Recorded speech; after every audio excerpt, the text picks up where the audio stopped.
মৃত্যু যখন পুরো সৃষ্টি গ্রাস করতে যাচ্ছিল সৃষ্টিকে বাঁচাতে, তখন নিজের কণ্ঠেই সেই মৃত্যু আটকে দিয়েছিলেন তিনি, নীলকণ্ঠ মহাদেব। যুগ ছিল দেবাসুর সংঘর্ষের। সমুদ্র মন্থন চলছে, দেবতা ও অসুর মিলিত হয়ে তুলছে অমৃত। কিন্তু অমৃত ওঠার আগেই সমুদ্র থেকে উঠে এলো এক ভয়ঙ্কর বিষ, হালাহল। সে বিষ এতটাই প্রলয়ঙ্কর যে তার ধোঁয়ায় গাছ শুকিয়ে যায়, জলে পড়লে নদী মরে যায়, আর বাতাসে মিশলে প্রাণ থেমে যায়।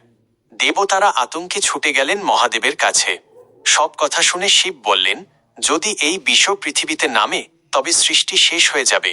তিনি কাউকে কিছু বললেন না, নিজেই এগিয়ে এলেন।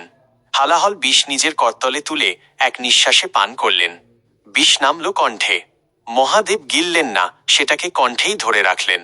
সেই মুহূর্তে তার কণ্ঠ নীল হয়ে উঠল। পৃথিবী বেঁচে গেল, কিন্তু শিব স্থির হয়ে গেলেন।